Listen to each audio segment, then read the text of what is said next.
Good evening दोस्तों। सी language सीखने की सीरीज में आज लेक्चर नंबर 4 जिसमें हम लोग ऑपरेटर्स इन सी पढ़ेंगे। सी लैंग्वेज में ऑपरेटर्स क्या होते हैं वो आज हम लोग जानेंगे। तो दोस्तों जानने से पहले हमारे चैनल को सब्सक्राइब कर लीजिए, बेल आइकन दबा दीजिए ताकि मेरा आसान तरीके से आसान भाषा में वीडियो आप तक पहुंच सके। तो दोस्तों आइए सी लैंग्वेज सीरीज में ऑपरेटर क्या है वो जानते हैं।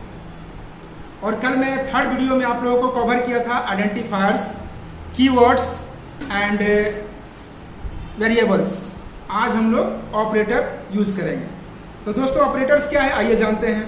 वेरिएबल्स के अंदर वैल्यूज स्टोर कराकर आप उन वेरिएबल्स पर कई प्रकार के ऑपरेशन परफॉर्म कर सकते हैं। उदाहरण के लिए दो इंटीजर वेरिएबल के अंदर वैल्यू स्टोर करवाकर आप एडिशन का ऑपरेशन परफॉर्म कर सकते हैं और उन दोनों वेरिएबल्स की वैल्यू के सम को प्रिंट करवा सकते हैं। इसी प्रकार आप और भी अलग अलग ऑपरेशंस वेरिएबल के साथ परफॉर्म कर सकते हैं। तो दोस्तों ऑपरेटर्स वेरिएबल्स के साथ ऑपरेशन परफॉर्म करने के लिए आपको अलग अलग ऑपरेटर यूज करने पढ़ते हैं। इस चैप्टर में आपको ऑपरेटर्स क्या है मैं आपको बता रहा हूं, जिसमें first of all C 7 operators provide करती है। वो निम्नलिखित इस प्रकार है।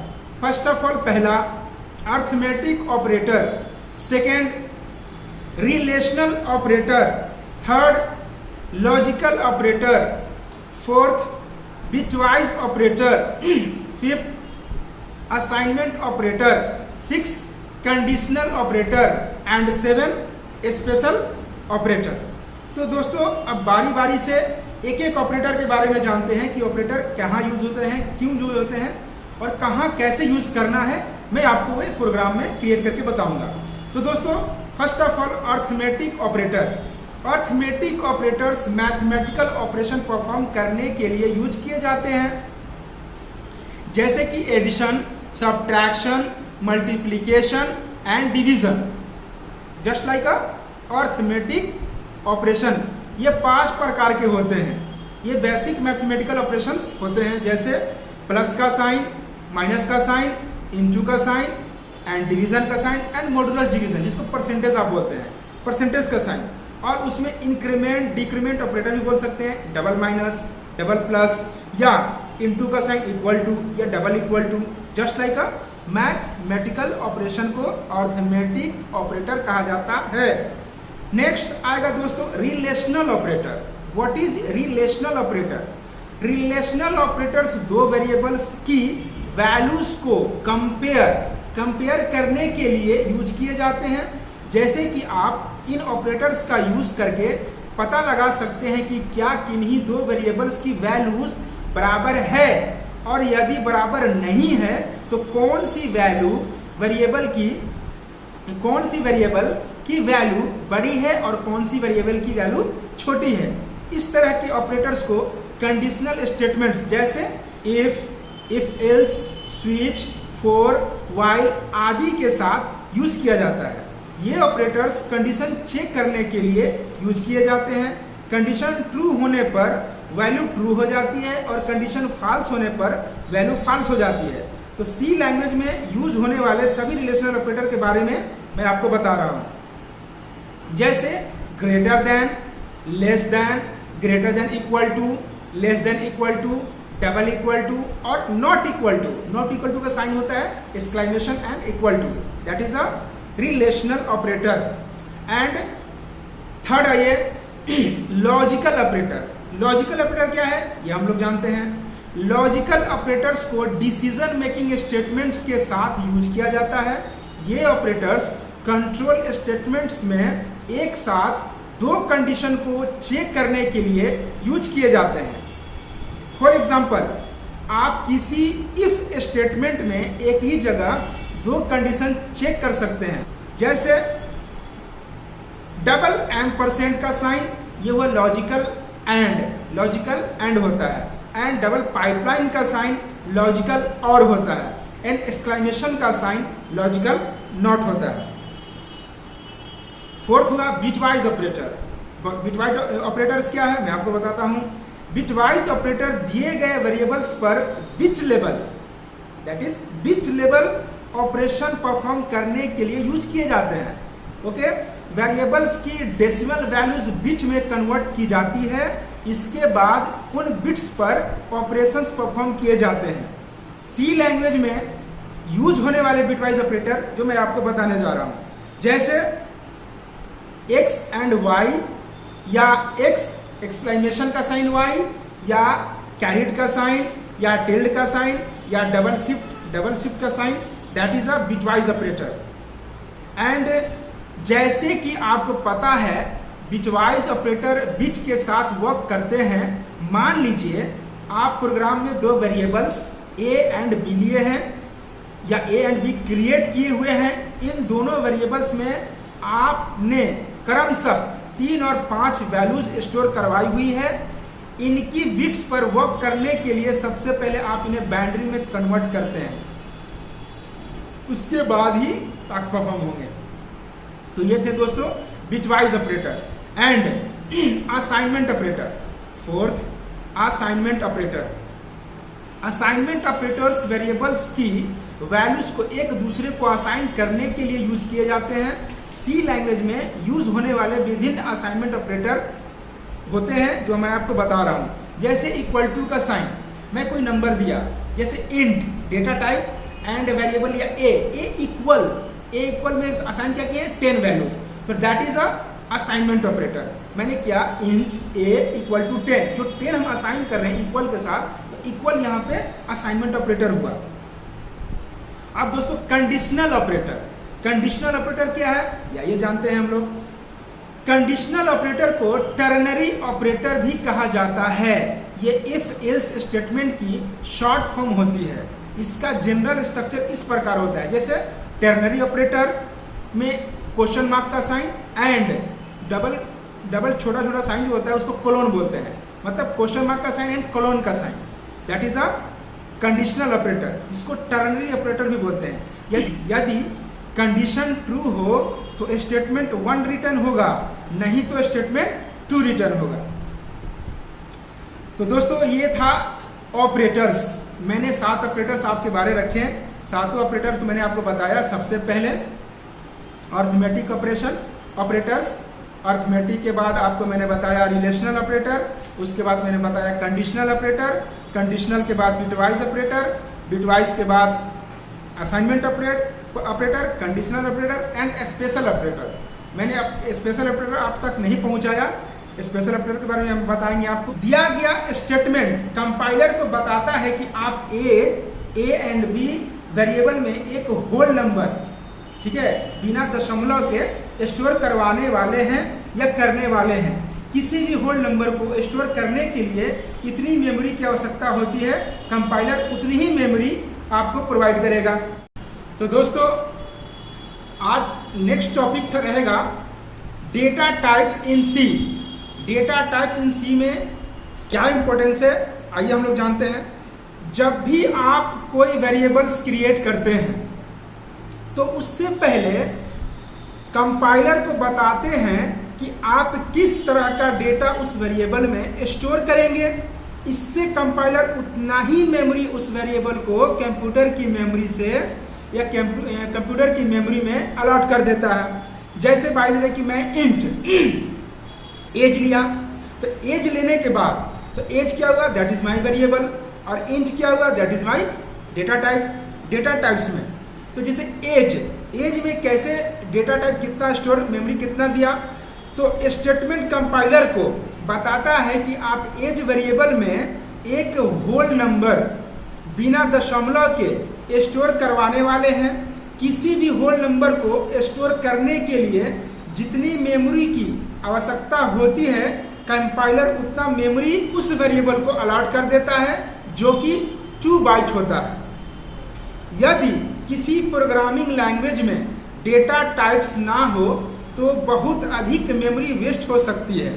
जब 2 बाइट की आवश्यकता हो तब 20 बाइट्स आप वेस्ट कर सकते हैं। इसलिए जितनी भी तरह का डेटा टाइप आप स्टोर कर सकते हैं उसके लिए पहले से ही मैक्सिमम मेमोरी लिमिट डिफाइन की गई है। तो दोस्तों प्राइमरी डेटा टाइप में क्या क्या होते हैं, जैसे character, integer, float and void. अब कैरेक्टर में भी होते हैं दोस्तों, कैरेक्टर में भी होते हैं साइंड और अनसाइंड। अच्छा, इंटीजर में भी होते हैं दो, साइंड और अनसाइंड, जिसमें इंटीजर के साइंड में कुछ अलग होते हैं और अनसाइंड में कुछ अलग होते हैं। तो दोस्तों प्राइमरी डेटा टाइप में क्या क्या होते हैं, आइए जानते हैं।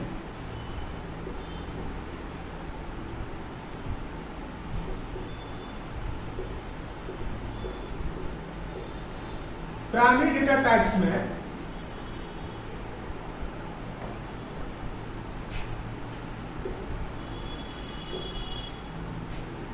सबसे पहले होता है character and integer, character, integer and float and void. तो दोस्तों ये प्राइमरी डेटा टाइप में सबसे पहले आया character, integer, floating and void. अब कैरेक्टर में भी होते हैं दोस्तों, कैरेक्टर में होते हैं, आइए आप जानते हैं। कैरेक्टर में सबसे पहले आते हैं कैर, उसके बाद signed char,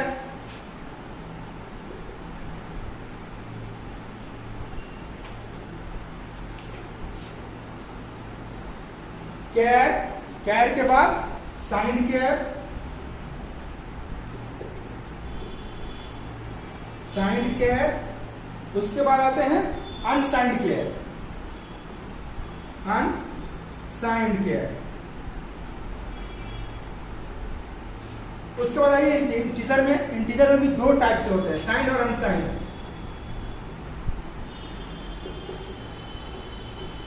signed and unsigned. अब साइंड में भी होते हैं दोस्तों और अनसाइंड में भी होते हैं। सबसे पहले इंट, उसके बाद होता है शॉर्ट इंट, उसके बाद होता है लॉन्ग इंट, लॉन्ग इंट। अब अनसाइंड में भी सेम है, इंट, उसके बाद शॉर्ट इंट, उसके बाद लॉन्ग इंट।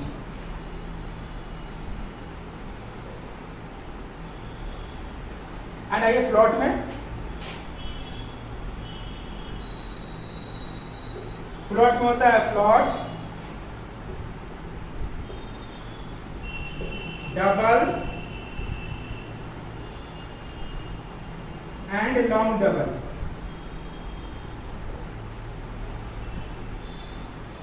तो दोस्तों ये हुआ प्राइमरी डेटा टाइप। आप लोग को समझ में आ रहा है, देख रहे हैं साफ सुथरा नजर आ रहा है या नहीं आ रहा, वो भी आप हमको बता दीजिएगा, ठीक है। तो ये हुआ प्राइमरी डेटा टाइप के अंदर में चार होते हैं, जैसे character, integer, float and void. अब देखिए दोस्तों ये हुआ कैरेक्टर के अंदर में। कैरेक्टर में होता है कैर, साइंड कैर एंड अनसाइंड कैर। उसके बाद इंटीजर में आइए दोस्तों। इंटीजर में होता है दो, साइंड और अनसाइंड, जिसमें होता है इंट, शॉर्ट इंट और लॉन्ग इंट। सेम है इसमें भी होगा int, short int and long int. अब आइए फ्लोटिंग में। फ्लोटिंग होता है फ्लोटिंग, फ्लोट, उसके बाद डबल, उसके बाद लॉन्ग डबल। तो दोस्तों ये हुआ प्राइमरी डेटा टाइप। ये सारे हम लोग प्रोग्राम में यूज करेंगे, जहां जहां जिसकी जरूरत पड़ेगी हम लोग प्रोग्राम के अंदर में डालेंगे। तो ये हुआ प्राइमरी डेटा टाइप। तो दोस्तों प्राइमरी डेटा टाइप में सबसे पहले इंटीजर को हम लोग कवर करेंगे। इंटीजर का ये कवर करते हैं। इंटीजर डेटा टाइप या integer type. Integer are whole numbers with a range of values supported by a particular machine. In order to provide some control over the range of numbers and storage space, C has three classes of storage, namely short int and long int. मैंने जो आपको already बताया भी है। अब देखिए दोस्तों, अगर मैं प्रोग्राम के अंदर में मैं किसी टास्क को परफॉर्म कर रहा हूँ तो हर किसी का एक कैपेसिटी होना चाहिए या कैपेसिटी होता है। जैसे इंट इंट अगर हम लोग कोई कैलकुलेशन कर रहे हैं, डेटा टाइप ले रहे हैं, तो इंट का रेंज होता है, साइज होता है और टाइप होता है। जैसे डेटा टाइप इंट का टाइप हो गया, जैसे साइज हो गया और उसका रेंज हो गया। तो इंट के मेमोरी में साइज होता है 16 बिट, उसका रेंज होता है 32,767, मतलब 32,767 से ज़्यादा कैलकुलेशन हम लोग इंट में नहीं कर सकते हैं। अगर ज़्यादा हमको करना होगा, जैसे 32,000 से हमको ज़्यादा कैलकुलेशन करना है, तो दोस्तों उसके लिए हम लोग करेंगे लॉन्ग इंट। अगर लॉन्ग इंट से भी ज़्यादा हमको कैलकुलेशन करना है तो उसके लिए करेंगे लॉन्ग डबल। तो लॉन्ग डबल का 80 बिट होता है। तो अभी आने वाले वीडियो में हम आपको सारा कुछ बताएंगे, लेकिन ये था इंटीजर डेटा टाइप में। इंटीजर टाइप में होता है int, short int, long int, जिसमें अनसाइंड फॉर्म में और अनसाइंड फॉर्म में होते हैं। तो अगर हम लोग प्रोग्राम में जो यूज़ करते हैं उसके लिए परसेंटेज डी देते हैं। तो परसेंटेज डी इंटीजर कांस्टेंट को रीड करता है, परसेंटेज यू अनसाइंड इंटीजर को रीड करता है, और एफ फ्लोटिंग पॉइंट को, सी कैरेक्टर को, एंड एस स्ट्रिंग को। तो दोस्तों ये था प्राइमरी डेटा टाइप में integer data type. Integer type को मैंने आपको बताया। नेक्स्ट वीडियो में दोस्तों मैं कैरेक्टर को, उसके बाद फ्लोटिंग को, उसके बाद वर्ड को इंक्लूड करेंगे। तब तक के लिए मुझे दीजिए इजाज़त, और हमारे चैनल को लाइक कीजिए, सब्सक्राइब कीजिए और फॉलो कीजिए, शेयर कीजिए। दूसरी चीज़ कि बेल आइकन दबाइए, ताकि मैं आपके पास बढ़िया से बढ़िया, जल्द से जल्द वीडियो को अच्छे से अच्छे बनाकर मैं आप तक पहुंचा सकूं आसान लैंग्वेज में। और जिन भाइयों को इस वीडियो में कोई प्रॉब्लम हो तो आप बराए मेहरबानी, आपसे रिक्वेस्ट है, तो आप हमसे कमेंट करके दरियाफ्त कीजिए।